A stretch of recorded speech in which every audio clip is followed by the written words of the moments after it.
Bonjour les amis, bienvenue sur la chaîne Livre Ésotérique Ancien, j'espère que vous allez bien. Écoutez, c'est une épopée, je suis encore essoufflée. En fait, vous avez eu des sons un petit peu différents au niveau de la qualité ces derniers temps. C'est tout simplement que j'avais changé des zones chez moi et que en fait ça ne convenait pas. Donc là, j'ai décidé de revenir à la façon, enfin on va dire à l'aménagement à l'ancienne. Et ça m'a pris un peu à la dernière minute, donc j'espère que cette publication va arriver en temps et en heure, puisque aujourd'hui je suis un petit peu en retard sur mes publications. Voilà, donc tout est remis en place. Normalement, j'espère que j'aurai un peu moins d'écho. Là, je viens tout juste de ramener mon micro vers l'avant. Alors je sais que ça fait plus de bruit de bouche, mais peut-être qu'il y aura moins d'écho. Oui, je viens de contrôler, ça a l'air d'aller. Voilà. Et au moins, je serai un petit peu plus tranquille parce qu'avant, j'étais dans une zone un petit peu ouverte. Et là, au moins, je suis enfermée dans une pièce, c'est beaucoup plus simple pour moi. Voilà. Je suis assez soulagée, je vous cache pas. Je vais pouvoir retravailler dans ces conditions quelque temps. Alors, je suis en mouvement, comme je vous ai expliqué en ce moment. Donc, on verra ce que ça va donner. Donc on va reprendre ensemble aujourd'hui la suite de Elena Blavatsky, et chose qui n'est pas commune, j'enregistre quasiment 1 heure avant la publication, j'espère que ça va aller avec le montage, toutes mes excuses s'il y a un petit peu de retard dans la publication. Nous en sommes au chapitre 7 avec la partie 3. Voilà. Allez, c'est parti pour la suite, normalement elle change un petit peu de sujet de mémoire, je m'étais arrangée pour ça. C'est parti. On nous dit en faveur de la science qu'elle n'accepte aucun autre mode d'investigation que l'observation et l'expérience. D'accord, mais n'avons-nous pas les mémoires authentiques d'au moins 3000 années d'observation de faits qui démontrent la puissance occulte de l'homme ? Quant aux expériences, quelle meilleure occasion que celle que fournissent les soi-disant phénomènes modernes ? En 1869, divers savants anglais furent invités par la London Dialectical Society à assister à l'examen de ces phénomènes. Voyons quelle fut la réponse des philosophes. Je commence à reprendre mon souffle, je le vois tout de suite d'un coup. Merci Elena. Parce que pour vous dire, j'étais encore essoufflée, je viens tout juste de remonter mon PC. Le professeur Exley écrivit « Je n'ai pas de temps à consacrer à cet examen qui occasionne beaucoup de tracas et d'ennuis. Entre parenthèses, à moins qu'il ne soit bien différent de toutes les enquêtes de ce genre auxquelles j'ai pris part. Je ne m'intéresse pas à la question et même en admettant que les phénomènes soient authentiques, ils ne présentent aucun intérêt pour moi. » Donc elle nous met une petite annotation, rapport sur le spiritisme de la London Dialectical Society. Ouais, je sens, j'ai encore des bruits de bouche. Et pourtant, je m'hydrate, je fais tout ce qu'il faut. Si vous saviez, je connaissais un métier dans lequel, justement, j'étais la première à hurler contre les bruits de bouche de certains auditeurs, de certaines personnes qui enregistraient, et au final, moi, j'ai tout ce qu'il faut. J'ai les bruits de nez, les bruits de bouche, les clics, tout. J'ai le nez partiellement bouché, en plus, la plupart du temps, donc voilà, un petit peu une voix monocorde. Mais bon, écoutez, on fait au mieux, l'essentiel, c'est que la lecture passe. Le professeur Tyndall exprime des doutes sur la possibilité d'obtenir de bons résultats dans une séance à laquelle il assisterait. Sa présence, de l'avis de M. Varley, jette partout la confusion. Quant au professeur Carpenter, voici ce qu'il répond. Je me suis assuré, par des recherches personnelles, que tandis qu'une bonne partie de ce qui se passe pour des manifestations spirites n'est que le résultat de fraude intentionnelle, et l'autre partie n'est que de l'auto-illusion. Il écrit ça comme ça. J'ai repris la phrase plusieurs fois parce que elle est faite particulièrement, je trouve. Il y a cependant certains phénomènes qui sont tout à fait réels et doivent être considérés comme des sujets légitimes pour une étude scientifique. Mais la source de ces phénomènes ne réside pas dans une communication AB extra, mais dans la condition subjective de l'individu qui opère d'après certaines lois physiologiques bien connues. Je donne à ce procédé le nom de cérébration inconsciente. Et, suivant moi, c'est à celle-ci qu'il faut attribuer la plus large part dans la production des phénomènes dits spirites. C'est ainsi que le monde est instruit par un des organes de la science exacte, que la cérébration inconsciente a la faculté de faire voltiger dans les airs des guitares et de forcer les meubles à exécuter toutes sortes d'exercices de gymnastique. Voilà pour ce qui concerne les opinions des savants anglais. Les Américains n'ont pas été plus heureux. En 1857, un comité de l'université d'Harvard prémunit le public d'étudier la question prétextant qu'elle corrompt le sens moral et dégrade l'intelligence. On la taxait en outre d'influence contagieuse, qui tend sûrement à affaiblir la sincérité chez l'homme et la pureté chez la femme. Plus tard, le professeur Hare, l'éminent chimiste, bravant l'opinion de ses collègues, étudia le spiritisme et devint un croyant. Il fut aussitôt non compos mentis. Et en 1874, lorsqu'un des journaux de New York adressant une circulaire aux principaux savants de ce pays pour lui demander de faire des investigations, offrant de payer les frais, ainsi que les invités de la parabole évangélique, ils s'excusèrent d'un commun accord. Cependant, malgré l'indifférence d'Huxley, les plaisanteries de Tyndall et la cérébration inconsciente de Carpenter, beaucoup de savants, aussi célèbres que ceux-là, ont entrepris d'étudier la fâcheuse question et convenus par l'évidence, comme saint Paul sur le chemin de Damas, ils se sont convertis. Et voici qu'un autre savant, un grand auteur, quoique non spirit, apporte ce loyal témoignage.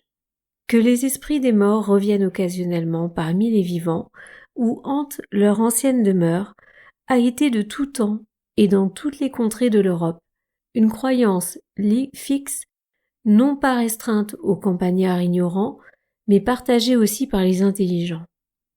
Si le témoignage humain en pareille manière a une valeur quelconque, les preuves nombreuses, qui s'étendent depuis les temps les plus reculés jusqu'à nos jours, sont aussi certaines et indiscutables que tout ce que l'on pourrait invoquer en faveur de quoi que ce soit. Malheureusement, le scepticisme des hommes est une force qui défie tous les témoignages. Pour commencer par M. Huxley, nos savants n'acceptent que ce qu'ils veulent bien, et rien de plus. Oh shame to men, devil with devil damned. Firm concord holds, men only disagree. Of creatures rationnelles. Donc ça veut dire oh honte à l'homme, le diable damné, avec un autre diable est constamment d'accord. Les hommes seuls de toutes les créatures rationnelles ne peuvent s'entendre. Voilà, ça elle l'a mis en anglais, elle fait une traduction. Comment expliquer ces divergences de vues entre des hommes qui furent instruits par les mêmes textes et qui tirent leur connaissance de la même source? C'est sans doute une nouvelle preuve de l'aphorisme que deux hommes ne voient pas une chose au même point de vue. Cette idée est admirablement formulée par le Dr J.J. Gart Wilkinson dans une lettre adressée à la Dialectical Society. Je suis depuis longtemps convaincu, dit-il, par l'expérience de ma vie de pionnier dans plusieurs hétérodoxies, qui sont rapidement transformées en orthodoxies, que presque toutes les vérités sont pour nous une affaire de tempérament, où elles nous viennent des affections et des intuitions, et que la discussion et l'examen ne font guère qu'alimenter le tempérament. Ce profond observateur aurait pu ajouter à son expérience celle de Bacon, qui dit justement un peu de philosophie porte l'homme à l'athéisme, mais la profondeur dans la connaissance de la philosophie conduit l'esprit de l'homme à la religion. Le professeur Carpenter vante la philosophie avancée du siècle actuel, qui, entre parenthèses, n'ignore aucun fait, quelque étrange qu'il soit, qui est établi par des preuves valables. Et pourtant, il serait le premier à repousser les prétentions des anciens à la connaissance philosophique et scientifique, quoique chez eux aussi, elle fut basée sur des preuves tout aussi valables que celles sur lesquelles les hommes aujourd'hui appuient leurs propres prétentions à la distinction scientifique ou philosophique. Prenons par exemple dans le domaine de la science l'électricité et l'électromagnétisme, qui ont porté si haut les noms de Franklin et de Morse. 6 siècles avant l'ère chrétienne, Thalès est censé avoir découvert les propriétés électriques de l'ambre. On frotte, hop, ça fait électricité statique. Et cependant, les dernières recherches de Schweiger, exposées dans ses ouvrages sur le symbolisme, ont parfaitement démontré que toutes les anciennes mythologies étaient fondées sur la science de la philosophie naturelle, et démontrent que les propriétés les plus occultes de l'électricité et du magnétisme étaient connues des théurgistes des plus anciens mystères relatés dans l'histoire, ceux de Samothrace, Diodoré de Sicile, Hérodote et Sanconiaton le Phénicien. Les plus anciens parmi les historiens nous apprennent que ces mystères, dont l'origine se perd dans la nuit des temps, datent de siècles et peut-être même de milliers d'années avant l'époque historique. Nous trouvons une des meilleures preuves en faveur de cette thèse dans une très remarquable gravure qui figure dans les monuments d'antiquité figuresses de M. Raoult Rochette, dans laquelle, comme le paon aux cheveux hérissés, tous les personnages ont leur chevelure dressée dans toutes les directions, excepté celui du centre, représentant le Déméter cabérien, de qui émane la puissance, et un autre, un homme agenouillé. Elle nous met ici une annotation, voir Enmoser, Histoire de la magie, volume 2, et Schweiger, Introduction à la mythologie par l'histoire naturelle. Cette gravure, au dire de Schweiger, représente évidemment une partie de la cérémonie de l'initiation. Et cependant, il n'y a pas si longtemps que les ouvrages élémentaires sur la philosophie naturelle ont commencé à être illustrés de gravures représentant des têtes électrisées dont les cheveux se dressent dans toutes les directions sous l'influence du fluide électrique. Schweiger nous fait voir que les plus importantes cérémonies religieuses étaient en relation intime avec la philosophie naturelle de l'Antiquité maintenant perdue. Il démontre, de la façon la plus détaillée, que dans les temps préhistoriques, la magie faisait partie des mystères et que les grands phénomènes, les soi-disant miracles, païens, juifs ou chrétiens, reposaient en réalité sur la connaissance secrète que les prêtres de l'Antiquité possédaient sur la physique et toutes les branches de la chimie, ou plutôt de l'alchimie.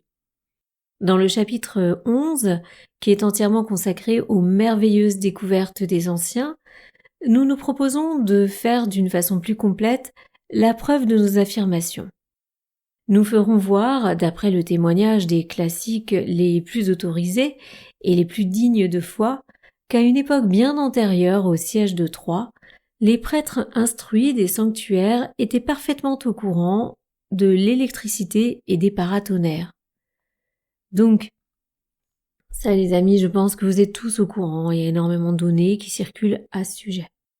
Comme quoi l'électricité elle est bien plus ancienne que ce qu'on croit. Nous n'ajouterons maintenant que quelques mots avant de laisser ce sujet de côté. Les théurgistes, donc c'est la magie de la théurgie, les théurgistes, vous savez, c'est la magie, c'est la magie des anges. Enfin, je vulgarise, attention. Ne m'en voulez pas, ceux qui pratiquent à ce niveau, j'essaie de vulgariser au maximum pour ceux qui ne connaissent pas. C'est une forme de magie et invocatrice des anges, on va dire, voilà. Je vulgarise au maximum, c'est plus complexe que ça, mais on est un peu là-dedans. Les théurgistes comprenaient si bien les propriétés les plus latentes du magnétisme que, sans posséder la clé perdue de leurs arcanes, mais en se servant uniquement de ce qu'on savait au sujet de l'électromagnétisme à leur époque moderne, Schweiger et Enmoser ont pu établir l'identité des jumeaux, les dioscures, avec la polarité de l'électricité et du magnétisme. Selon Enmoser, les mythes symboliques que l'on avait d'abord pris pour des fictions dénuées de sens sont maintenant reconnus comme l'expression la plus ingénieuse et en même temps la plus profonde de vérités naturelles bien définies, strictement scientifiques. Nos physiciens s'enorgueillissent des découvertes de notre siècle et chantent réciproquement leurs louanges.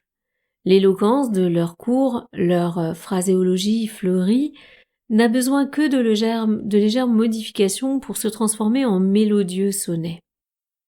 Nos modernes Pétrarque, nos Dante, nos Torquato Tasso rivalisent avec les troubadours du gai savoir en poétique et effusion. Dans leur glorification sans borne de la manière brute, ils chantent l'amoureux accouplement des atomes errants et les voluptueux enlacements des protoplasmes. Ils déplorent l'inconstance coquette des forces, qui jouent d'une façon si provocante à cache-cache avec nos graves professeurs dans le grand drame de la vie qu'ils ont baptisé la corrélation des forces. Proclamant la matière, seule et autocratie souveraine de l'univers infini, ils la font divorcer forcément d'avec son conjoint indispensable et ils placent leur reine veuve sur le grand trône de la nature, rendu vacant par l'exil de l'esprit. Et maintenant, ils cherchent à la faire paraître aussi attrayante que possible en l'encensant à outrance et en se prosternant devant le sanctuaire élevé de leurs propres mains. Oublie-t-il ou ignore-t-il entièrement le fait qu'en l'absence de son souverain légitime, ce trône n'est plus qu'un sépulcre blanchi, au-dedans duquel n'est que pourriture et corruption?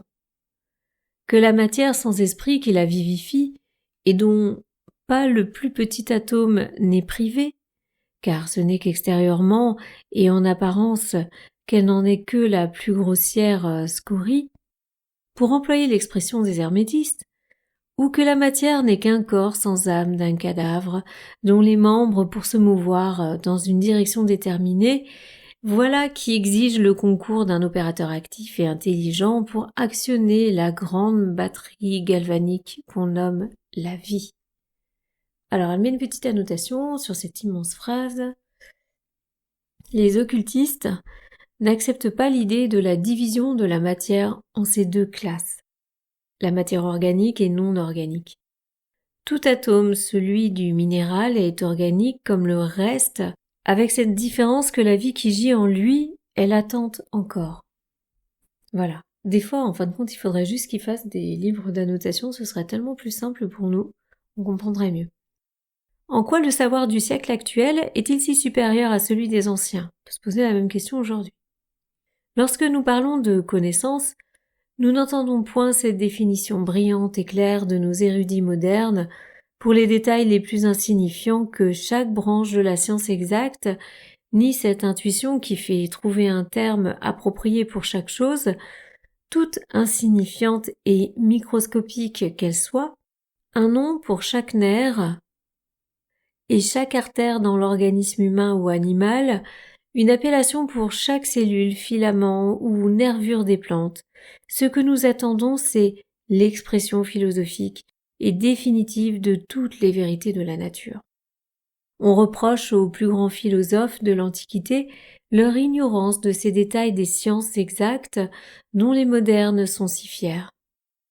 Les divers commentateurs de Platon l'accusent d'avoir entièrement ignoré l'anatomie et les fonctions du corps humain, de n'avoir pas connu l'action des nerfs pour transmettre les sensations, et de n'avoir rien de mieux à mettre en avant que de vaines spéculations au sujet des questions physiologiques. Il a simplement généralisé les divisions du corps humain, disent-ils, et il n'a rien établi qui rappelle les faits anatomiques. Quant à ses idées sur la charpente du corps humain, l'être microscopique, image en miniature du macrocosme, elles sont beaucoup trop transcendantes pour que nos matérialistes sceptiques leur accordent la moindre attention.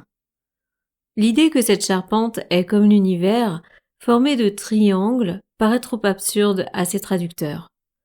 Seul parmi ceux-ci, M. Jovette, dans son introduction de Timaeus, observe loyalement que le physicien moderne ne consent qu'à contre-cœur à admettre que ses connaissances ne sont que les ossements d'un homme mort, qui lui ont permis de s'élever à de plus hautes connaissances.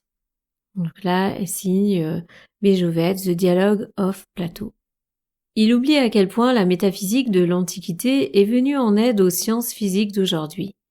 Si au lieu de chercher chicane au sujet de l'insuffisance, et parfois même de l'absence de termes et de définitions strictement scientifiques dans les œuvres de Platon, Nous analysons avec soin, nous trouvons dans le seul Timéeus, tout limité qu'il soit, le germe de toutes les nouvelles découvertes.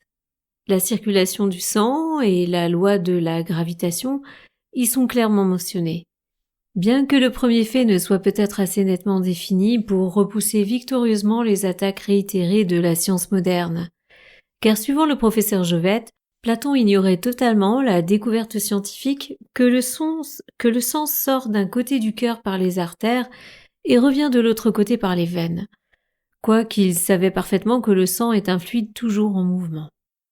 La méthode de Platon, comme celle de la géométrie, consiste à descendre des universaux aux particuliers. La science moderne cherche en vain la cause première dans la permutation des molécules. Platon la chercha et la trouva dans la majestueuse procession des mondes. Pour lui, c'était assez de connaître le plan grandiose de leur évolution et de pouvoir suivre la marche majestueuse de l'univers, à travers leurs changements jusqu'à leur fin. Les petits détails dont l'observation et la classification ont mis à l'épreuve la patience de nos savants modernes n'embarrassaient pas beaucoup les philosophes anciens. Aussi, tandis qu'un gamin de 5e saura mieux discourir sur les menus détails de la science physique que Platon lui-même, d'autre part le plus opti des disciples de Platon en savait plus long au sujet des grandes lois cosmiques et de leurs relations mutuelles et parlait en connaissance de cause des forces occultes qui les font agir plus que le plus savant des professeurs de n'importe quelle académie moderne. Alors pour les élèves de 5e, c'est pas sûr maintenant, hein. Ce fait si peu apprécié des traducteurs de Platon et qui n'a jamais retenu leur attention explique la manie de nos savants modernes qui se décernent des louanges aux dépens de ce philosophe et de ses compagnons. Leurs prétendues erreurs en matière d'anatomie et de physiologie sont amplifiées outre mesure pour donner satisfaction à notre amour-propre. Si bien qu'à force de nous bercer de l'idée de notre supériorité scientifique, nous finissons par perdre de vue la splendeur intellectuelle des siècles passés. C'est comme si en grossissant démesurément les taches du soleil, on cherchait à en éclipser la lumière. L'inutilité des recherches scientifiques modernes est démontrée par le fait que, tout en ayant donné un nom aux plus infimes parcelles des minéraux, des plantes, des animaux et de l'homme, nos plus érudits professeurs sont incapables de nous fournir le moindre renseignement sur la force vitale qui produit les changements dans les différents règnes. Pour confirmer notre assertion, il suffit de lire les ouvrages de nos plus savantes autorités scientifiques. Il faut une certaine dose de courage moral à celui qui occupe une position élevée dans le monde savant pour rendre justice aux connaissances des anciens en présence d'un public qui n'est satisfait que lorsqu'on le dénigre. Aussi, lorsque nous nous trouvons en présence d'un homme de cette catégorie, nous cueillons volontiers des lauriers pour en faire hommage à ce savant courageux et loyal. Un tel homme est le professeur Jovette, maître au collège de Balliol et professeur de grec à l'université d'Oxford, lequel, dans sa traduction des œuvres de Platon, et parlant de la philosophie physique des anciens en général, lui reconnaît les mérites suivants. Premièrement, les physiciens des temps primitifs admettaient la théorie des nébuleuses. Elle ne date donc pas des découvertes télescopiques de Herschel ainsi que l'affirme Draper. Donc là, elle nous met une annotation « Conflict between religion and science ». Le fait que les animaux se développent des grenouilles et l'homme des mammifères était déjà enseigné par Anaximène au VIe siècle avant Jésus-Christ. Le savant professeur aurait pu ajouter que cette théorie était antérieure de plusieurs milliers d'années peut-être à Anaximène, car c'était la doctrine des Chaldéens. Et l'évolution des espèces et la théorie du singe de Darwin sont d'origine antidéluvienne. Troisièmement, Philoeus, alors oui, le deuxièmement c'était le fait que les animaux se développent des grenouilles, je crois que je l'ai dit. Troisièmement, Philoléus et les premiers pythagoriciens affirmaient que la Terre était un corps comme les autres planètes, évoluant dans l'espace. Alors là, Noumé, Plutarque traduit par Langorne. Ainsi, Galilée, en étudiant quelques fragments de Pythagore, qui, affirme Reuchlin, existaient encore du temps du mathématicien de Florence, Galilée, familier d'ailleurs avec les enseignements des anciens philosophes, n'a fait que remettre en lumière une doctrine astronomique qui prévalait dans l'Inde depuis l'Antiquité la plus reculée. Là, elle nous met une annotation assez longue, les amis, c'est parti. Quelques érudits kabbalistes affirment que l'original grec des sentences pythagoriciennes de Sextus, qui passe aujourd'hui pour perdu, existait encore à cette époque dans un couvent de Florence et que Galilée en avait eu connaissance. Ils ajoutent en outre qu'un traité sur l'astronomie, un manuscrit d'Archytas, disciple direct de Pythagore dans lequel étaient consignées les plus importantes doctrines de leur école, était en la possession de Galilée. Si quelques Rufinas s'en étaient emparés, nul doute qu'il ne l'eût dénaturé comme le prêtre Rufina dénatura les sentences de Sextus, ci-dessus mentionnées, en les remplaçant par un texte frauduleux dont il chercha à faire retomber la responsabilité sur un évêque, Sextus, qu'il prétendait en être l'auteur. Entre parenthèses, voir l'introduction de la vie de Pythagore de Jamblique par Taylor. Ça veut dire beaucoup de choses, les amis, hein. Ça veut dire qu'au final, même les textes les plus anciens qu'on lit, il est fort possible que ce soit aussi des traductions avec des modifications. Et que dire de la Torah, de la Bible, etc. Quatrièmement, les anciens supposaient que les plantes avaient un sexe tout comme les animaux. Entre parenthèses, ceci prouve que nos naturalistes modernes n'avaient qu'à emboîter le pas de leurs prédécesseurs. Cinquièmement, les notes de musique dépendaient de la longueur relative ou de la tension des cordes qui les produisaient, et elles se mesuraient par des rapports de nombres. Sixièmement, le monde est régi par les lois mathématiques et même les différences qualitatives ont leur origine dans les nombres. Septièmement, enfin, il niait énergiquement la destruction de la matière et en réalité, ce n'était qu'une transformation. Donc à nommer une annotation Jovette, Introduction du Timée, volume 2. Bien qu'une de ces découvertes puisse être considérée comme un heureux hasard, ajoute M. Jovette, on ne peut pas toutes les attribuer à de simples coïncidences. Là c'est pareil, on a une annotation Vie de Pythagore. En résumé, la philosophie platonicienne était une science d'ordre, de système et de proportion. Elle embrassait l'évolution des mondes et des espèces, la corrélation et la conservation des forces, la transmutation des formes matérielles, l'indestructibilité de la matière et de l'esprit. Sa position, à ce dernier point de vue, était bien plus avancée que celle de la science moderne, reliant son système philosophique par une clé de voûte parfaite et immuable. Si la science a progressé à pas de géant dans ces dernières années, si nous avons des idées plus claires que les anciens sur la loi naturelle, pourquoi nos investigations sur la nature et les sources de la vie demeurent-elles sans réponse?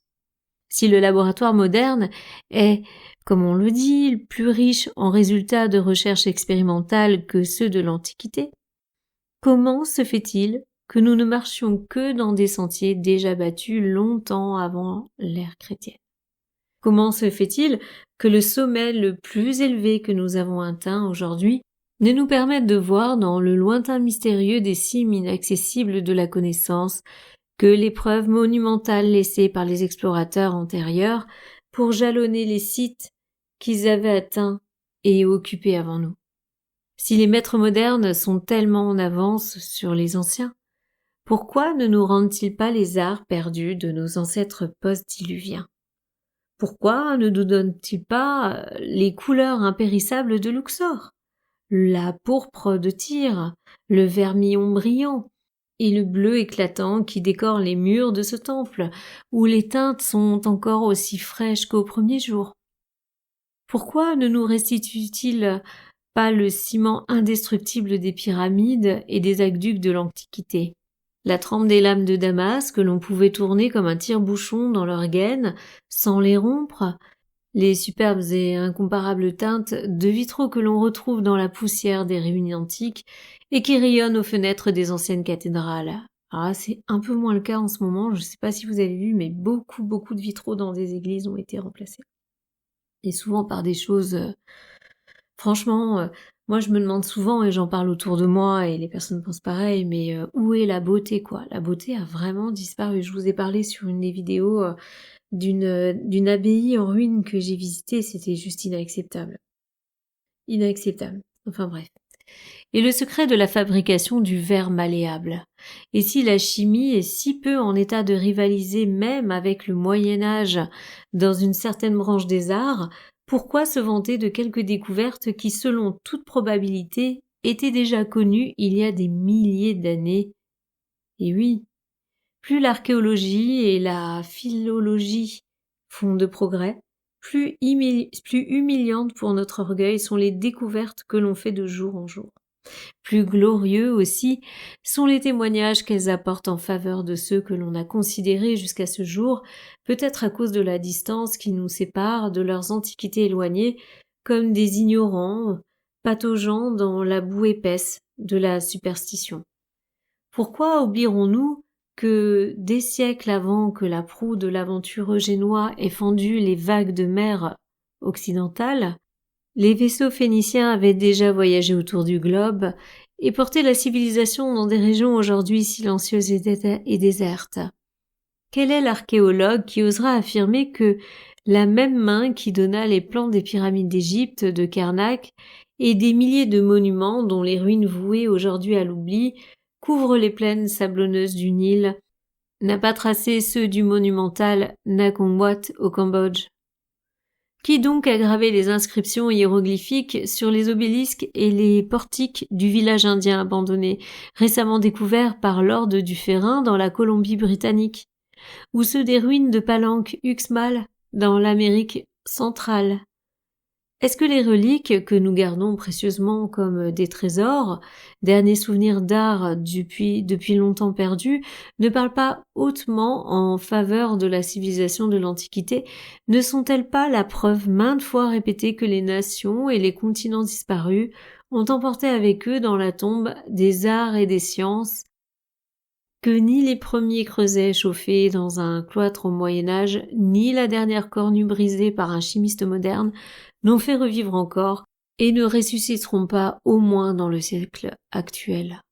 Il n'était point sans savoir quelques notions d'optique, dit le professeur Draper, qui veut bien faire cette concession aux anciens. D'autres vont jusqu'à la leur refuser.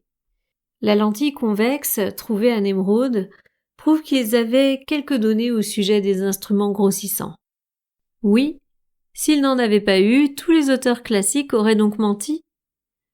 Car lorsque Cicéron nous apprend qu'il a vu l'Iliade tout entière écrite sur une peau si petite qu'elle pouvait tenir dans une coquille de noix, et quand Pline affirme que Néron avait une bague sertie d'un verre qui lui permettait de voir à distance les exercices des gladiateurs, il serait difficile de pousser plus loin l'audace du mensonge. Certes, lorsque l'on nous a dit que Maurice, du haut du promontoire de Sicile, voyait toute la mer jusqu'à la côte d'Afrique, au moyen d'un instrument nommé noscopite, nous devons croire de deux choses l'une, ou que tous ces témoins oculaires ont menti, ou que les anciens avaient une connaissance plus que superficielle en matière d'optique et de verre grossissant. Wendell Phillips déclare qu'un de ses amis possède une bague extraordinaire, ayant à peu près 3/4 de pouce de diamètre, sur laquelle est gravé le corps nu du dieu Hercule. À l'aide d'une loupe, on distingue l'entrelacement des muscles et on compte chaque poil séparé des sourcils. Rawlinson apporta d'un de ses voyages une pierre d'environ 20 pouces de long et 10 de large, contenant un traité complet de mathématiques, qui serait absolument illisible sans lentilles. Au muséum du docteur Abbott, il y a un anneau de Khéops que Bunsen déclare dater de 500 ans avant Jésus-Christ. Le sceau de l'anneau est de la grandeur d'une pièce d'un franc, et la gravure qui est exécutée serait invisible sans le secours d'une loupe. On montre à Parme un bijou jadis porté par Michel-Ange, dont la gravure remonte à 2000 années et représente 7 femmes. Il faut une loupe puissante pour en distinguer les formes. Par conséquent, ajoute le savant, auquel nous empruntons ces détails, le microscope, au lieu de dater de nos jours, avait déjà des frères du temps de Moïse, et ce n'étaient pas des frères en bas âge. Les faits qui précèdent ne paraissent donc pas indiquer que les anciens n'avaient que quelques notions d'optique. C'est pourquoi, tout en différant complètement d'avis avec le professeur Fiske, dans la critique qu'il fait dans son Invisible Universe de l'ouvrage du professeur Draper, Conflict Between Religion and Science, le seul reproche que nous adressions au livre admirable de Draper, c'est que, comme critique historique, il emploie parfois des instruments d'optique à rebours.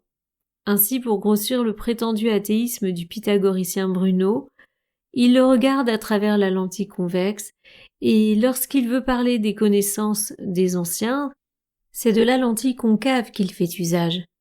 Il est intéressant de suivre dans les divers ouvrages modernes les efforts des auteurs chrétiens aussi bien qu'incrédules pour tracer une ligne de démarcation entre ce que nous ne devons pas admettre dans les auteurs de l'Antiquité. On ne leur accorde aucun titre de créance sans faire immédiatement des réserves. Si Strabon nous dit que Ninive avait 47 000 de circonférence et que Font accepte son témoignage, pourquoi agit-on autrement à son égard lorsqu'il atteste que les prédictions sibyllines ont été accomplies?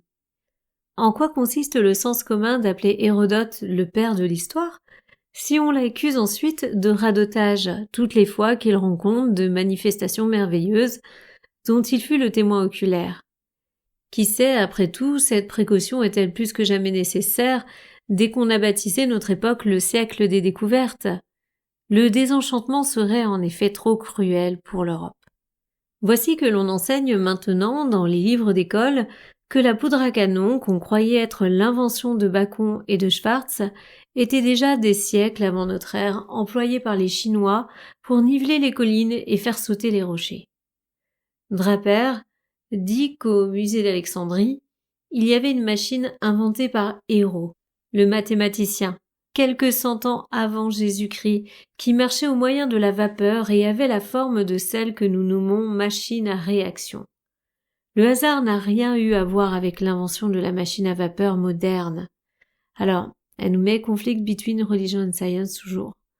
L'Europe s'enorgueillit des découvertes de Copernic et de Galilée, et nous savons maintenant que les observations astronomiques des Chaldéens remontent à peu près à l'époque du déluge fabuleux de Noé, que Bunsen fixe à 10 000 ans au moins notre ère, bien plus qu'un empereur de la Chine, plus de 2000 ans avant le Christ, ou plutôt avant Moïse, fit mettre à mort 2 de ses principaux astronomes pour n'avoir pas prédit une éclipse de soleil. Ça fallait pas rigoler à l'époque. Alors, elle nous met une petite annotation Bunsen, la place de l'Égypte dans l'histoire universelle.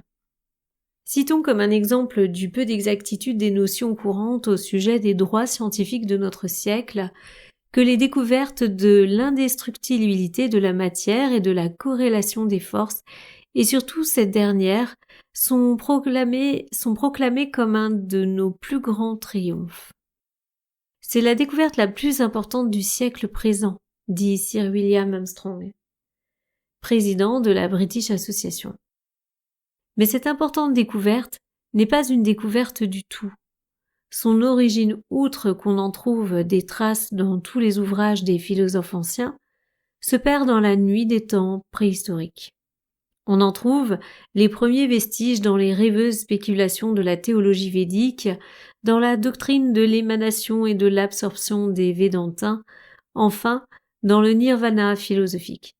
Jean Érigène l'a esquissé dans son Audace philosophie au 8e siècle, et nous engageons le lecteur à lire son livre de Division Natura. Donc le livre à lire pour se convaincre de cette vérité. La science dit que lorsque la théorie de l'indestructibilité de la matière, entre parenthèses une très très vieille idée de Démocrite, par parenthèse, a été démontrée, il devient nécessaire de l'étendre également aux forces. Aucune particule de matière ne se perd jamais, aucune force de la nature ne peut disparaître. Par conséquent, on a la preuve que la force est également indestructible et que ses diverses manifestations sous différents aspects sont interchangeables et ne sont autre chose que les modes différents du mouvement des parcelles de la matière. C'est ainsi que fut redécouverte la loi de la corrélation des forces. M. Grove, déjà en 1824, donna à chacune de ces forces, telles que la chaleur, l'électricité, le magnétisme et la lumière, le caractère de convertibilité, les reconnaissant capables de constituer tantôt une cause, tantôt un effet. Alors, elle met une grande annotation à ce sujet. À commencer par Godfrey Higgins et jusqu'à Max Müller, chaque archéologue et philologue qui a honnêtement et sérieusement étudié les religions anciennes a compris que, prise à la lettre, elle ne pouvait conduire que sur une fausse piste. Le docteur Lanner a grossièrement défiguré et dénaturé les doctrines anciennes, volontairement ou involontairement. Le Pavriti, ou l'existence de la nature vivante en activité, et la Nakristi, je pense que c'est Niskristi, alors là c'est à moitié effacé, ou repos, l'état de l'absence de la vie, est le fond de la doctrine ésotérique de Bouddha. Le néant ou la non-existence, dans son ésotérique, signifierait l'esprit pur, l'innommé, élément majuscule, ou quelque chose que notre intelligence est incapable de concevoir, et pourtant le néant. Mais nous en parlerons plus loin. On reprend dans le texte. Voilà. Mais d'où viennent ces forces et où vont-elles lorsqu'elles nous échappent? Sur ce point, la science est muette et réponse triomphante dans l'ésotérisme des occultistes brahmanes et bouddhiques lorsqu'on se donne la peine de comprendre leurs écrits. La théorie de la corrélation des forces, bien que passant aux yeux de nos contemporains pour la plus grande découverte de l'époque, n'explique ni le commencement ni la fin d'une seule de ces forces. Elle n'en indique pas non plus la cause. Les forces peuvent être convertibles et l'une produire l'autre. Mais malgré tout, la science exacte est incapable d'expliquer l'alpha et l'oméga du phénomène. En quoi sommes-nous en avance sur Platon, qui, discutant dans le Timée sur les qualités primaires et secondaires de la matière et sur la faiblesse de l'intelligence humaine, fait dire à Timée « Les dieux connaissent la qualité originale des choses. L'homme peut espérer seulement atteindre à la probabilité. » Nous n'avons qu'à ouvrir une des nombreuses brochures de Huxley et de Tyndall pour y trouver précisément le même aveu. Mais ils renchérissent sur Platon en n'accordant même pas à la divinité qu'elle en sait plus long qu'eux, et c'est peut-être là-dessus qu'ils fondent leur prétention et la supériorité. Les anciens hindous basaient leur doctrine de l'émanation et de l'absorption précisément sur cette loi. Alors je pense que c'est le Tohov, c'est à moitié effacé, le point primordial dans le cercle sans limite, dont la circonférence n'est nulle part et le centre partout, en faisant émaner toute chose et le faisant se manifester sous les formes les plus multiples de l'univers visible, les formes changeant sans cesse, se mêlant, se confondant, et après une transformation graduelle de l'esprit pur, ou le néant bouddhiste, en la matière la plus grossière, commençant à se rétracter et graduellement aussi à réapparaître dans leur état primitif qui est l'absorption dans le nirvana. Tout cela, qu'est-il sinon la loi de la corrélation des forces? D'ailleurs, le panthéon hindou et l'explication ésotérique de leurs nombreux dieux et déesses, qui ne sont autre chose que les forces personnifiées, en sont une bonne preuve. La science nous dit que la chaleur développe de l'électricité et que l'électricité développe de la chaleur, que le magnétisme produit de l'électricité et vice-versa. Elle nous dit que le mouvement résulte du mouvement même et ainsi de suite à l'infini.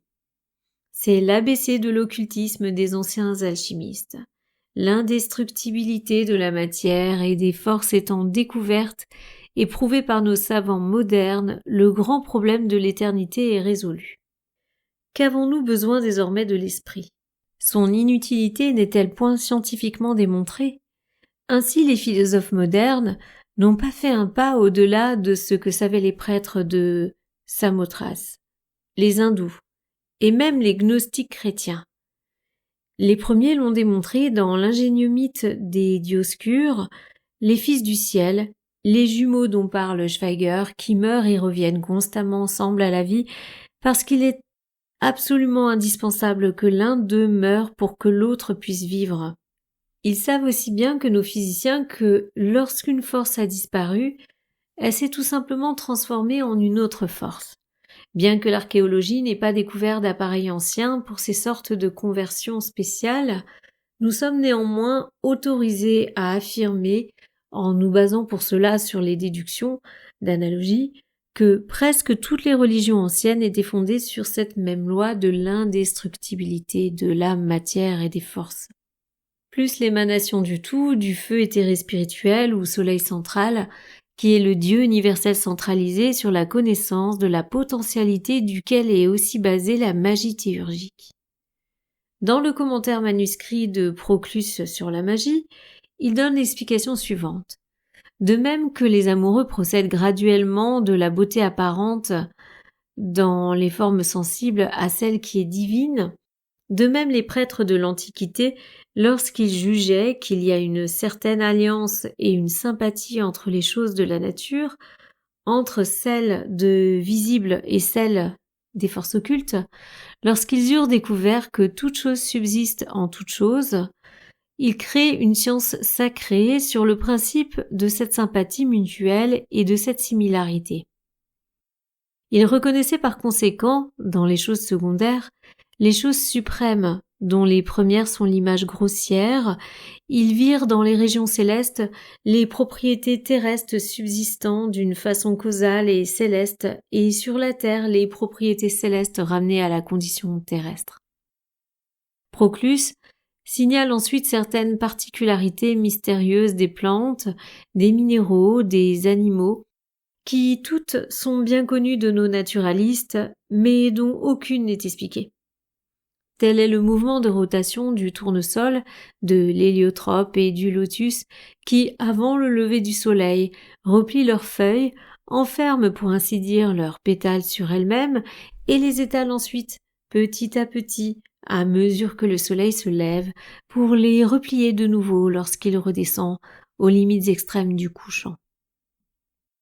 Telle aussi la conduite des pierres solitaires et lunaires, de l'héliocélène, du coq, du lion et d'autres animaux. Or, dit-il, les anciens ayant étudié cette sympathie mutuelle des choses célestes et terrestres, ils appliquèrent dans un but occulte de nature terrestre ou céleste, et par ce moyen, grâce à certaines similitudes, ils attirèrent les vertus divines dans ce séjour inférieur. Toutes choses sont remplies de nature divine. Les natures terrestres recevant la plénitude de celles qui sont célestes, mais les natures célestes les reçoivent à leur tour des essences supercélestes, et ainsi de suite. Chaque ordre procède graduellement en descendant du plus haut au plus bas. Alors elle met une petite annotation là-dessus. Ceci est exactement l'opposé de la théorie moderne de l'évolution qui laisse tant désirer. On continue. Car les éléments particuliers qui ont été rassemblés en un seul, dans une région au-dessus de notre ordre des choses, se dilatent ensuite et se divisent en descendants, diverses âmes étant ainsi distribuées sous la conduite de leurs diverses divinités. Alors, elle remet une annotation, Fichin, voir Excerpta et Dissertation on Magic, Taylor, Platon, volume 1. On continue. Évidemment, Proclus ne défend pas par là une simple superstition, mais bien une science, car tout en étant occulte et inconnue de nos savants, qui en contestent la possibilité, la magie est une science. Elle est solidement et uniquement établie sur les affinités existant entre les corps organiques et inorganiques, les productions visibles des quatre règnes et les puissances invisibles de l'univers. Ce que les sciences appellent gravitation, les hermétistes de l'Antiquité et du Moyen-Âge la nommaient magnétisme, attraction, affinité. C'est la loi universelle qui est comprise par Platon et expliquée dans le Timée sous le nom d'attraction des corps plus petits par les plus grands, des corps semblables par leurs semblables. Ces derniers dégageant une force magnétique plutôt qu'ils ne suivent la loi de la gravitation. La formule anti-aristotelienne, alors là elle la met, que la gravité fait tomber tous les corps avec une égale rapidité sans égard à leur poids, la différence étant causée par quelque agent inconnu, semblerait devoir forcément s'appliquer avec plus de vérité au magnétisme qu'à la gravitation, puisque le magnétisme attire plus en vertu de la substance que du poids. La notion familière, complète et absolue des facultés occultes de chaque chose dans la nature, visible aussi bien qu'invisible, leurs relations, leur attraction et leur répulsion, les causes de tous ces phénomènes jusqu'aux principes spirituels qui pénètrent et alignent toute chose, l'habilité pratique à donner à ce principe les meilleures conditions pour ses manifestations. En d'autres termes, la connaissance profonde et étendue des lois de la nature, telle fut et telle est la base de la magie. Alors là, je fais un petit clin d'œil à Pascal d'ailleurs qui a répondu à une intervention que j'ai eue sur un short concernant justement la magie. Une personne qui disait que de toute façon la magie n'apportait rien de bon tout court. Moi, il n'y a pas de souci, mais vous le savez, vous me connaissez maintenant, aucun problème sur les sujets, mais pitié, étayez les choses quoi. À un moment, on peut pas jeter nous toujours le bébé avec l'eau du bain. Déjà la magie, laquelle, comment, faut bien se rappeler qu'à l'époque, mais ça ça prouve encore plus qu'on perdait la mémoire. Faut bien se rappeler qu'à l'époque, il y avait une époque de gratitude et la gratitude faisait partie de rituels magiques. Tout ce qui est païen, les rituels païens de l'époque, la plupart du temps, c'était des rituels magiques qui étaient basés sur la gratitude et les offrandes qu'on pouvait faire à la nature pour la remercier de ce qu'elle pouvait nous apporter. Donc la magie, c'est vrai que c'est un long terme, là j'adore, là parce que là on voit quand même une explication un peu plus forte, et je fais un petit clin d'œil à Pascal parce qu'il a répondu à ce message de manière extrêmement étayée, et ce que je dirais tout de suite, c'est qu'on voit immédiatement les personnes qui s'intéressent au sujet et ceux qui ne s'intéressent pas. Et comme d'habitude, ce que je constate, et c'est pourtant malheureux, mais on verra si cette personne répond, peut-être qu'elle se reconnaîtra si elle écoute ici. Moi, j'attends que des réponses qui sont étayées, qui se basent sur des choses. Vous pouvez avoir des opinions, vous pouvez avoir des avis, ça, au contraire, le débat est là, c'est ouvert. Mais balancer des jugements sans avoir d'éléments, c'est vrai, c'est classique de notre génération, c'est classique de notre société, et quand vous creusez un petit peu dans certains dialogues, on s'aperçoit qu'au final, la plupart du temps, on a juste des jugements de valeur, mais quand vous regardez bien, ces personnes ne s'intéressent pas du tout au sujet au final. C'est-à-dire que elles vont vous balancer un truc, mais elles n'ont pas étudié. Elles n'ont pas étudié le truc. Donc, elles vont dire ça, c'est parce que, voilà, quelque part, c'est une idée qu'elles se sont fait parmi les peu de données qu'elles ont eues. Ça, c'est pas bien. Ok, mais pourquoi? Ah bah, parce que c'est pas bien. Oui, alors elles vont un petit peu vous prendre 2-3 éléments en plus. Mais t'as étudié le truc, vous savez, je vous avais dit la même chose pour les ovnis et tout ce qui est extraterrestre. Un sujet où à un moment on était à table dans une autre vie et avec une dizaine de personnes et une personne qui sort de toute façon les extraterrestres ça n'existe pas, les ovnis ça n'existe pas. Alors entre parenthèses, le sujet ovni aujourd'hui UAP, on peut plus dire que ça n'existe pas puisque les États-Unis ont validé la chose. Peu importe, on sait pas d'où ça vient quand même. Mais quoi qu'il en soit, on a une personne qui sort à table dans une discussion quand même animée, intéressante. Ouais, de toute façon, ça n'existe pas, ok? Tu t'es intéressé au sujet? Non, je m'en fous. Bon, d'accord. Tu te bases sur quoi? T'as étudié un peu, t'as regardé ce qui se passait, t'as eu des éléments, tu t'es renseigné? Non, mais de toute façon, ça n'existe pas. Ok? Next. Et c'est pas faire preuve d'intelligence que d'agir de cette manière-là, en fin de compte, parce que c'est une fermeture d'esprit. Donc sur la magie, c'est pareil, on a déjà quelle sorte de magie, quoi, comment, et ouvrons les vannes. on est à la période et à l'ère de l'exotérisme, le moment où il y a la divulgation, le moment où tout est accessible, le moment où on peut parler, où enfin tout est à la portée de tout le monde. Donc, ouvrons les vannes, discutons, partageons et au contraire évoluons. Après, fermer les portes sans réfléchir, c'est dommage. Alors que étayer une discussion, ça permet à tout le monde de comprendre et je pense que tout le monde est gagnant-gagnant. Tout le monde peut avoir ses positions, bien entendu, il n'y a pas de dictat là-dessus, mais quoi qu'il en soit, je pense que c'est toujours intéressant lorsqu'il y a un commentaire qui est tranchant, ok, mais à ce moment-là, explique pourquoi et donne tes positions. Voilà. Que ce soit un petit peu plus... qu'il y ait une forme d'intelligence qui ressorte de tout ça, quoi. Voilà. Donc, petit clin d'œil à un autre de mes auditeurs qui a répondu.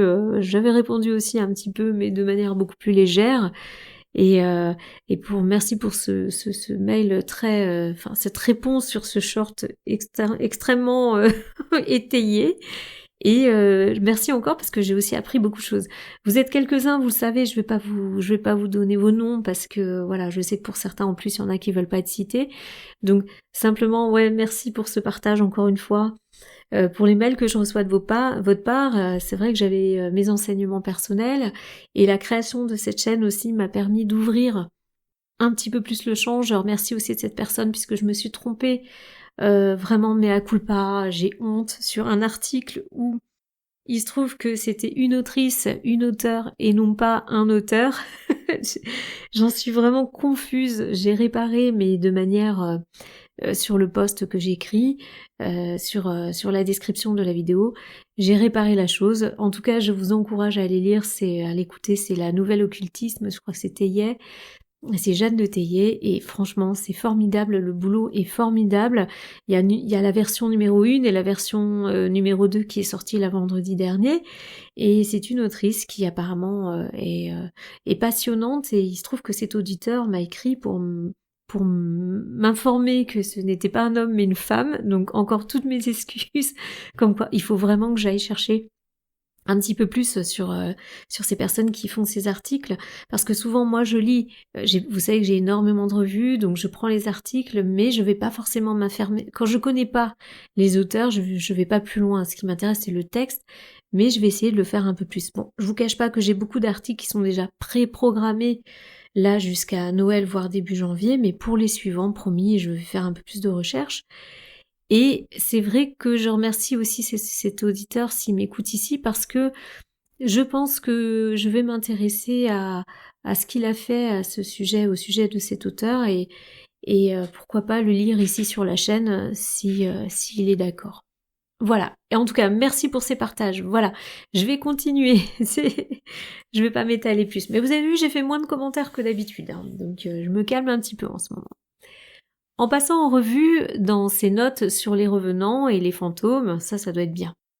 Certains faits mis en avant par quelques illustres défenseurs des phénomènes spirites, tels que le professeur de Morgan, Monsieur Robert Dale, Owen et Monsieur Wallace, parmi tant d'autres, Monsieur Richard, A. Proctor, dit que Monsieur Richard A. Proctor dit qu'il, entre parenthèses, ne voit pas la portée des remarques suivantes du professeur Wallace.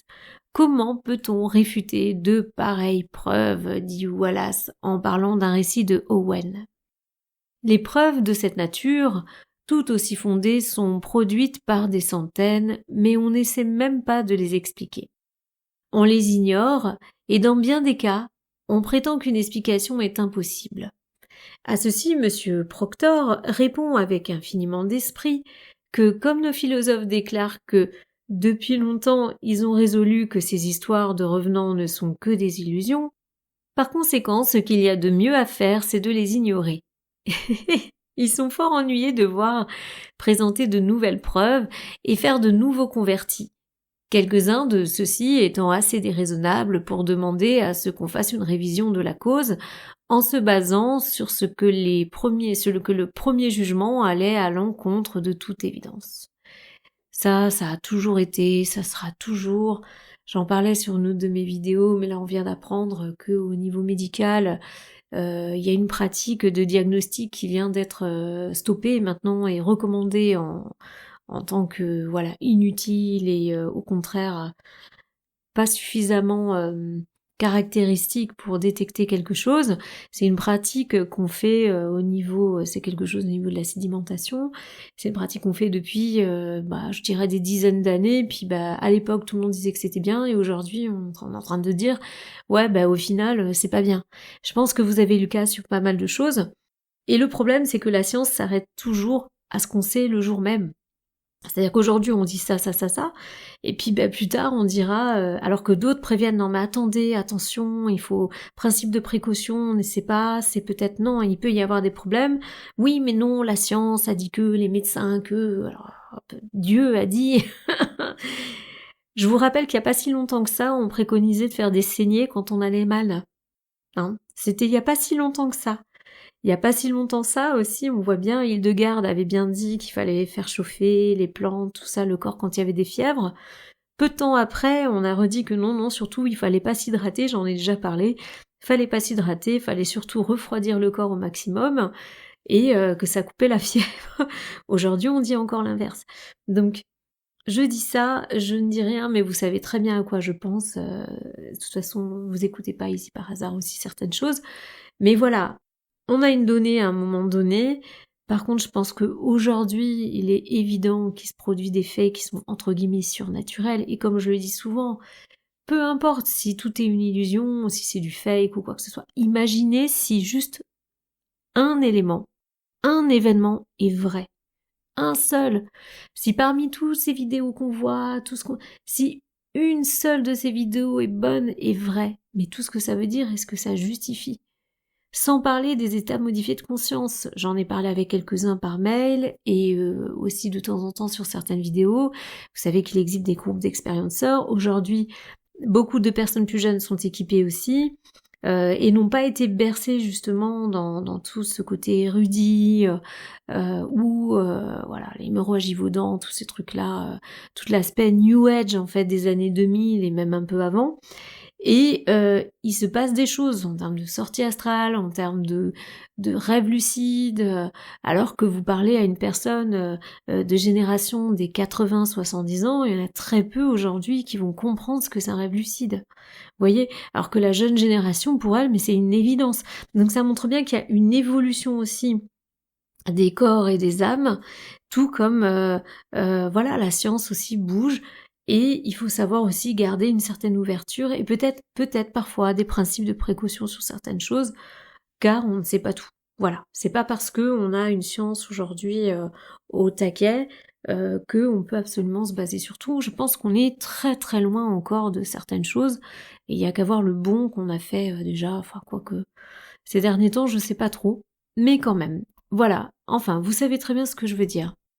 On reprend dans le texte. Donc on a toujours ce monsieur Proctor qui continue et qui ajoute, tout ceci est une raison excellente pour que les convertis ne soient pas tournés en ridicule à cause de leurs opinions.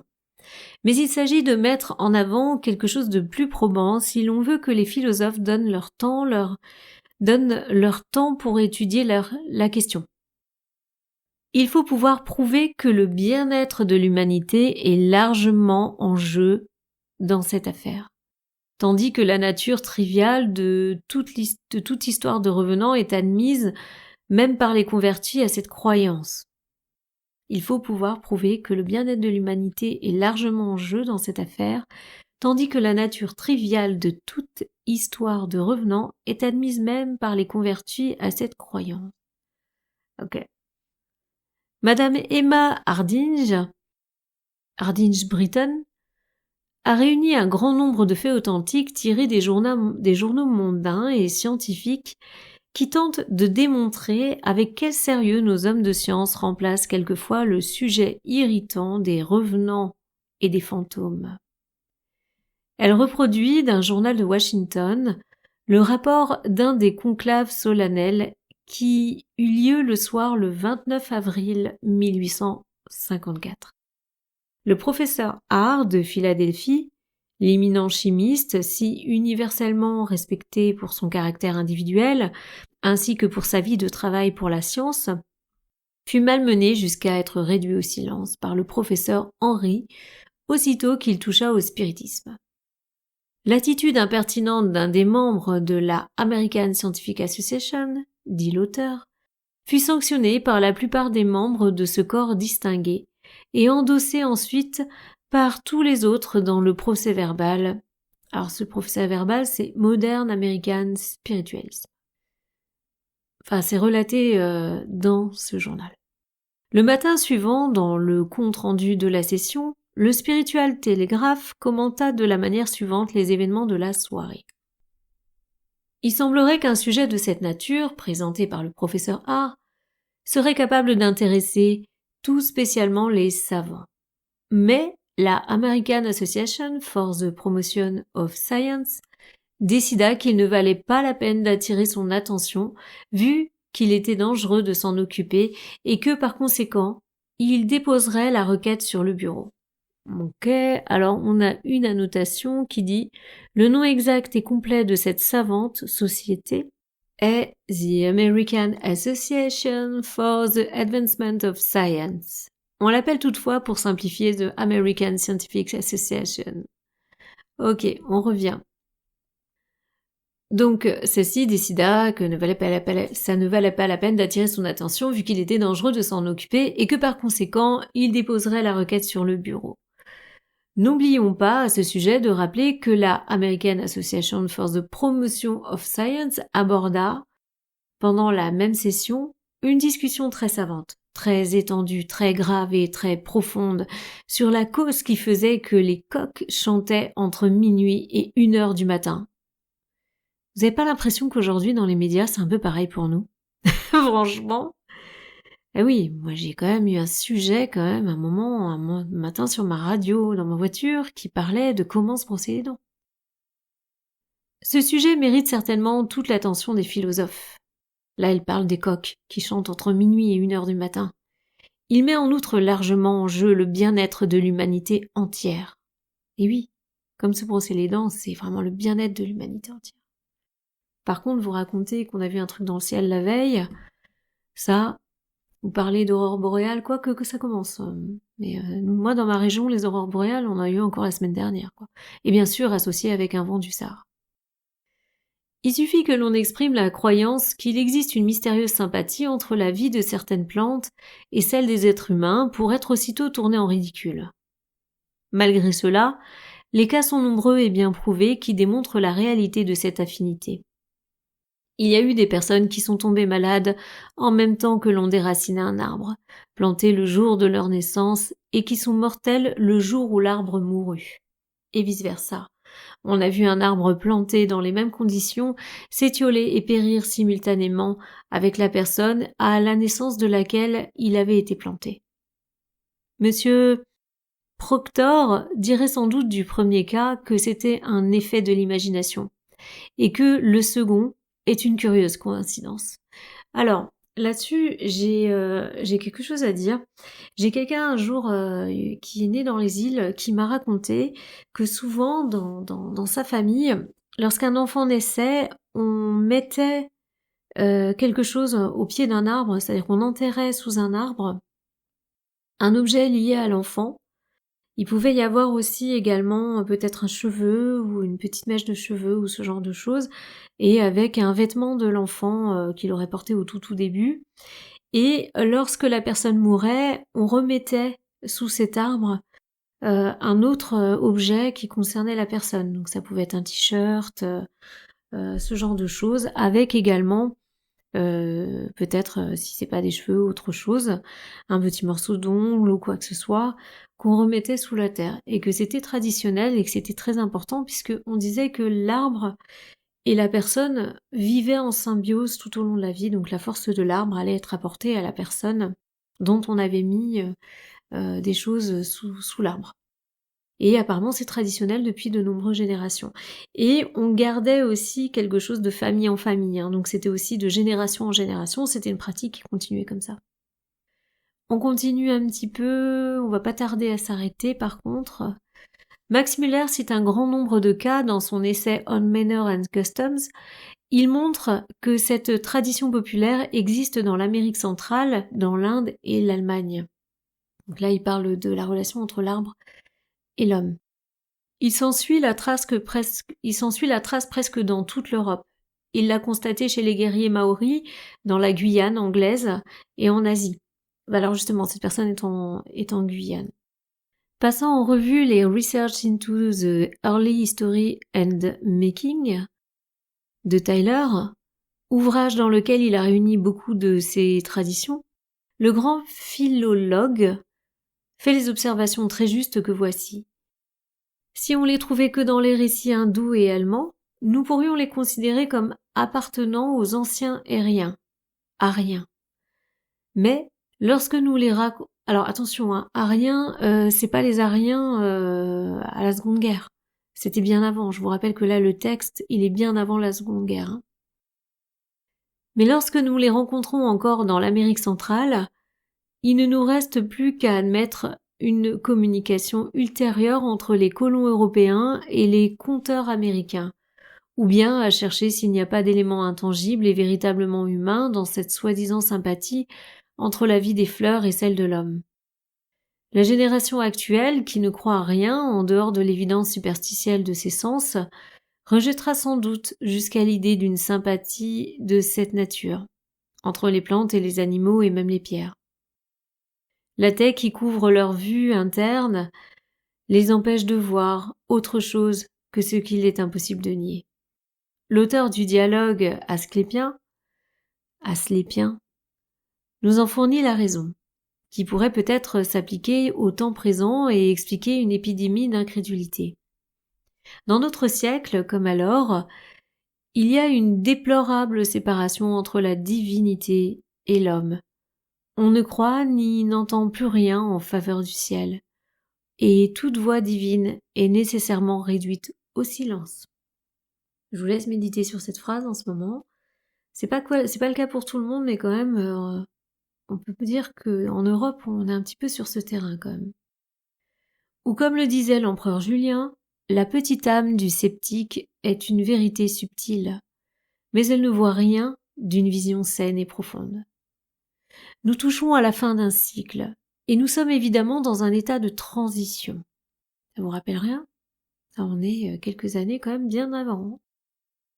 Platon divise en périodes fécondes et stériles les progrès intellectuels de l'univers durant chaque cycle.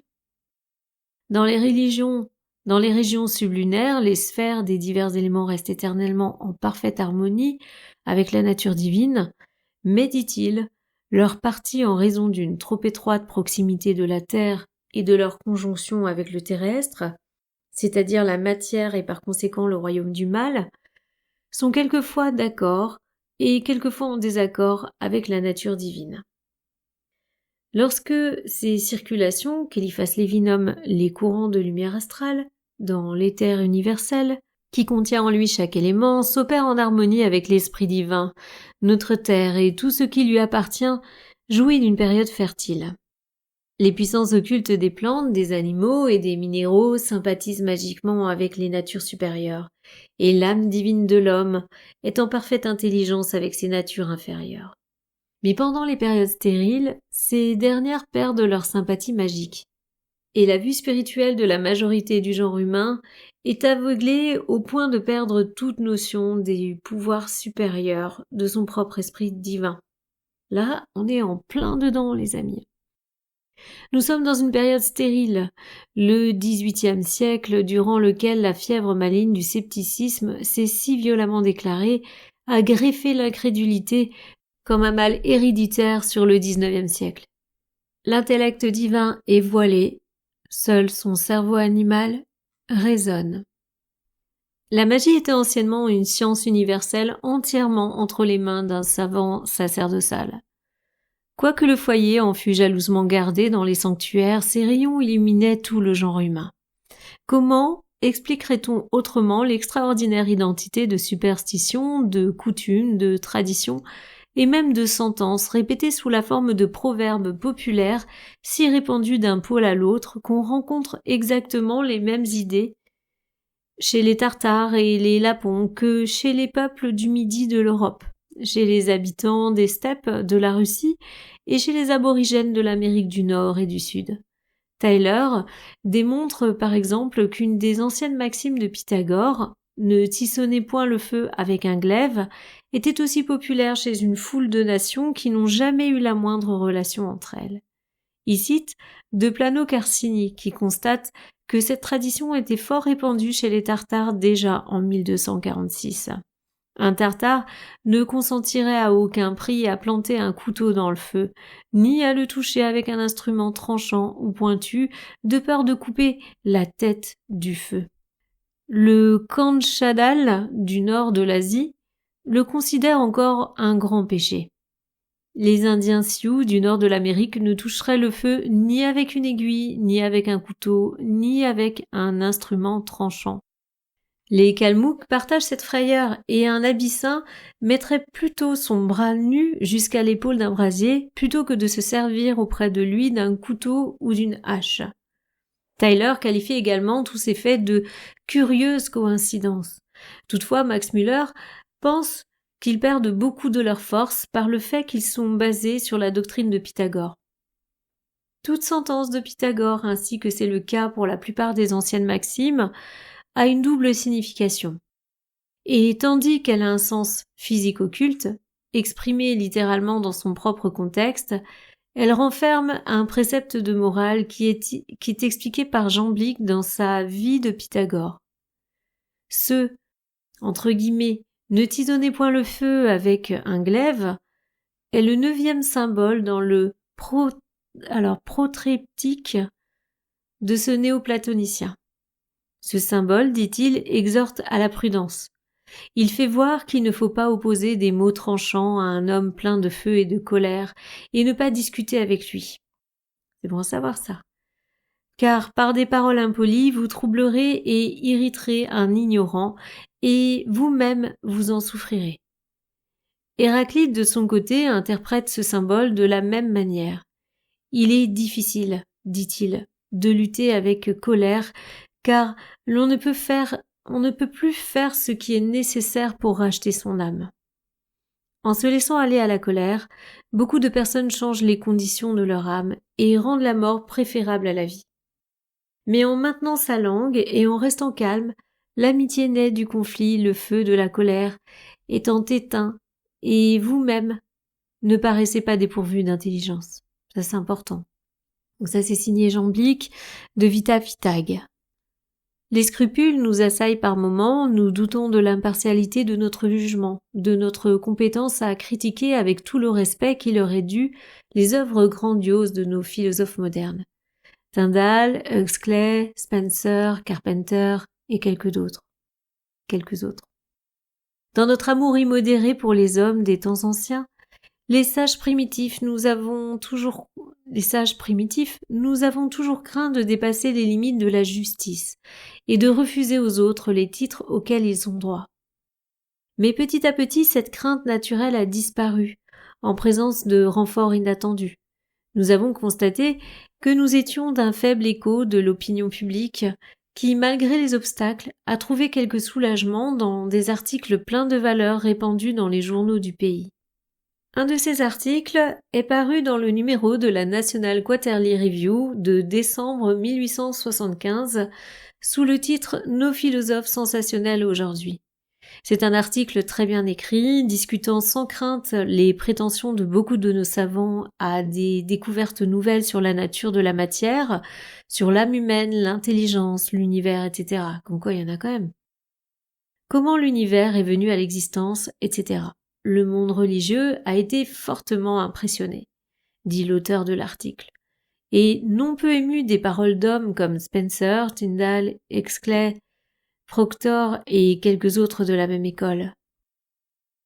Tout en reconnaissant volontiers ce que la science doit à ces messieurs, l'auteur leur conteste néanmoins très énergiquement le droit de revendiquer la moindre découverte.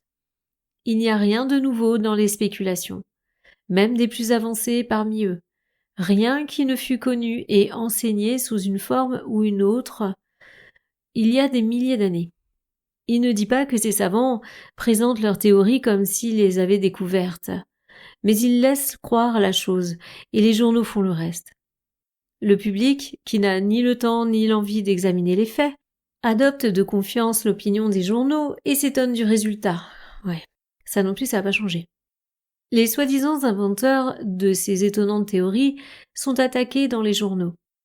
Parfois, les déplaisants savants entreprennent leur propre défense, mais nous n'avons pas connaissance d'un seul cas où ils soient venus franchement dire « Messieurs, ne nous en veuillez pas, nous ne faisons que rééditer des histoires aussi vieilles que le monde. » Cela eût été conforme à la vérité, mais les savants et les philosophes eux-mêmes, ajoute l'auteur, ne sont pas toujours à l'épreuve de la faiblesse d'encourager toute opinion qui leur assurerait une place parmi les immortels. Huxley, Tyndall et les autres sont devenus depuis peu les grands oracles, les papes infaillibles des dogmes du protoplasme, des molécules, des formes primordiales et des atomes. Ils ont cueilli plus de lauriers et plus de palmes pour leurs grandes découvertes que Lucrèce, Cicéron, Plutarque et Sénèque n'avaient de cheveux sur la tête. Et pourtant, les œuvres de ce dernier fourmillent d'idées sur le protoplasme, les formes primordiales, sans parler des atomes, qui ont fait donner à Démocrite le nom de philosophe atomiste. Dans la même revue, nous trouvons la dénonciation suivante. Qui, parmi les gogos, elle met en italique, n'a été surpris dans le courant de l'année dernière des merveilleux résultats obtenus avec l'oxygène? Quel étonnement Tyndall et Huxley n'ont-ils pas déchaîné en proclamant de leur manière doctorale et ingénieuse exactement les mêmes doctrines que nous avions citées d'après Liebig et Pallassoupin, Liebig un autre. Et cependant, déjà en 1840, le professeur Léon Playfair avait traduit en anglais les œuvres les plus avancées du baron Liebig. Donc là, elle cite Ibidem. C'est encore autre chose, page 94, c'est-à-dire qu'on en a déjà parlé avant. Et l'auteur ajoute « Une autre toute récente révélation qui a surpris un grand nombre de personnes pieuses et simples est celle que chaque pensée que nous exprimons ou que nous essayons d'exprimer produit un changement dans la substance cérébrale.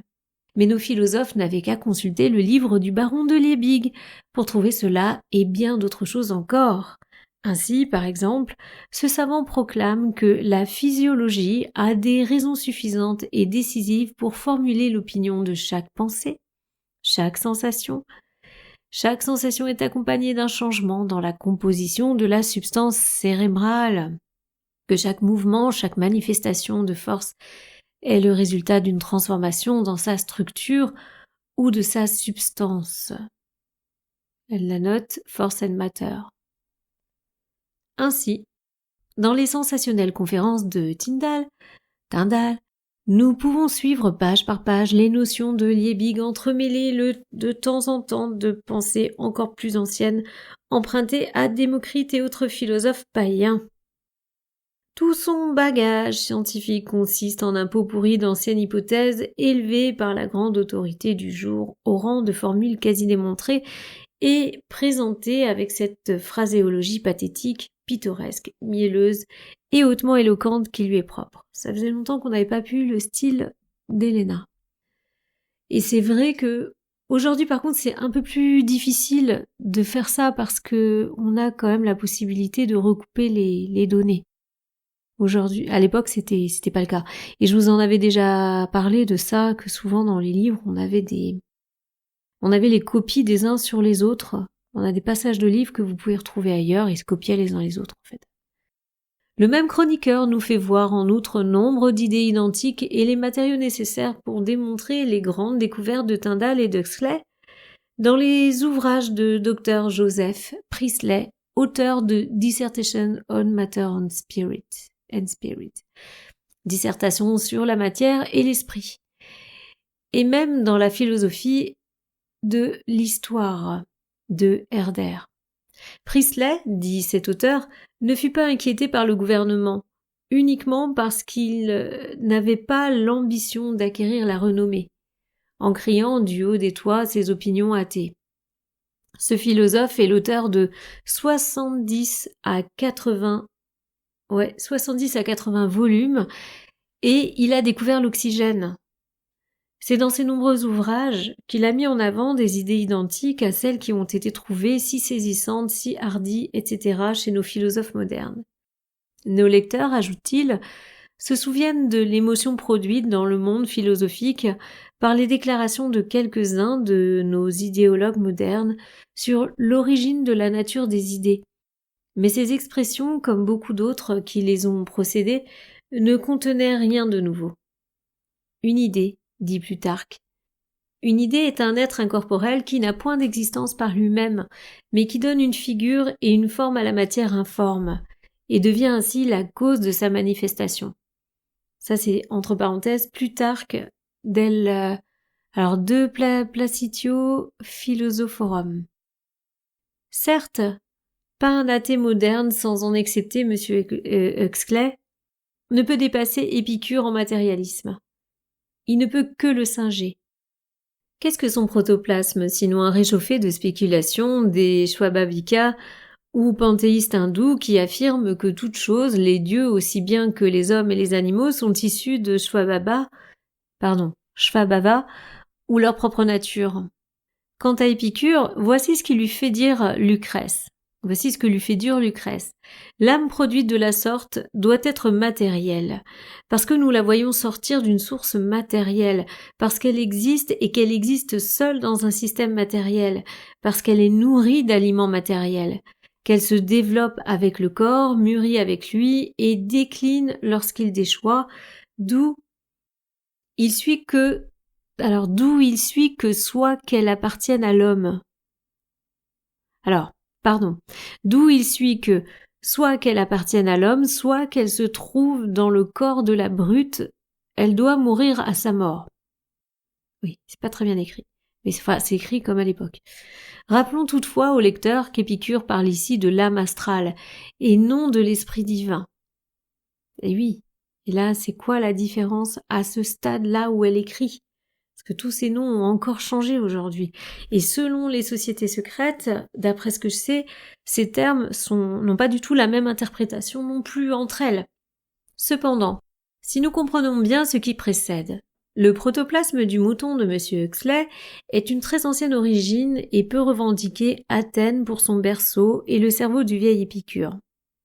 Dans un autre passage, l'auteur que nous citons, désirant ne pas être mal compris et accusé de déprécier les travaux de nos savants, termine son étude en disant « Nous voulons tout simplement prouver que la partie du public qui se considère comme intelligente et instruite devrait cultiver ses souvenirs.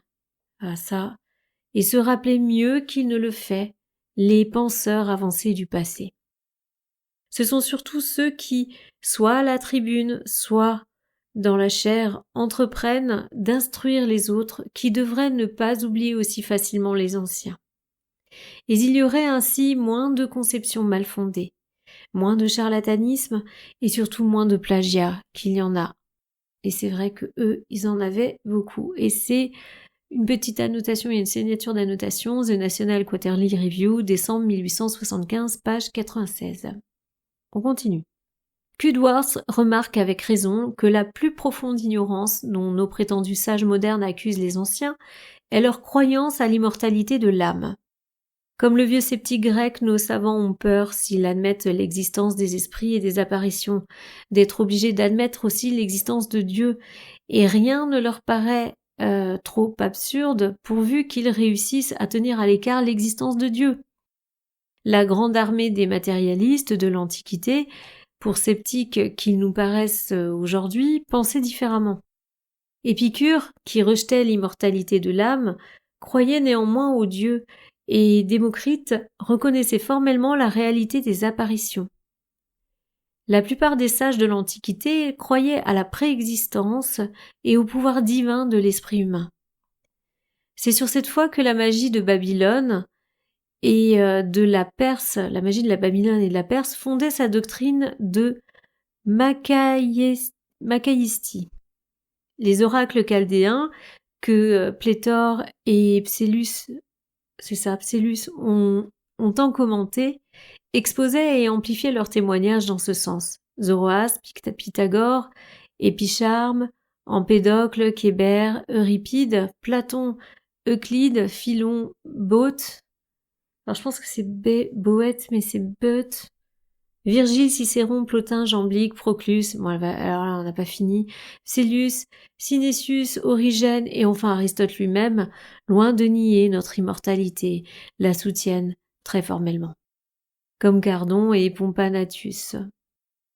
Comme Cardon et Pompanatus qui n'étaient point partisans de l'immortalité de l'âme, dit Henri Moore, Aristote conclut expressément que l'âme raisonnable est un être distinct de l'âme du monde, quoique d'une essence identique et qu'elle préexiste avant de venir habiter le corps.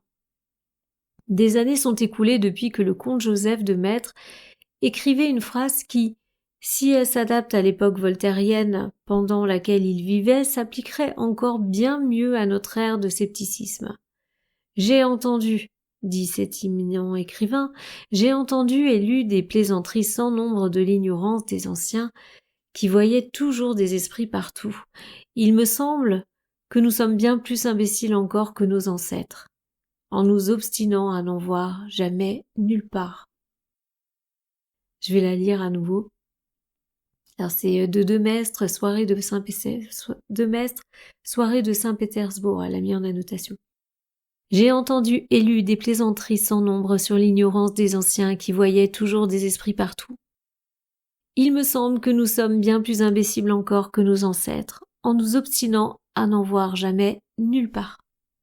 Voilà. C'est ici que finit ce chapitre. Chapitre numéro 7, on passera la prochaine fois au numéro 8 avec une terre invisible, théorie de l'évolution enseignée par Hermès, Trismégiste, les astres règlent-ils nos destinées, étrange prophétie de Nostradamus, Chronos, Baal et Shiva sont identiques, vertu secrète des pierres précieuses, ça va être sympa, je crois qu'on parle du grenat, etc.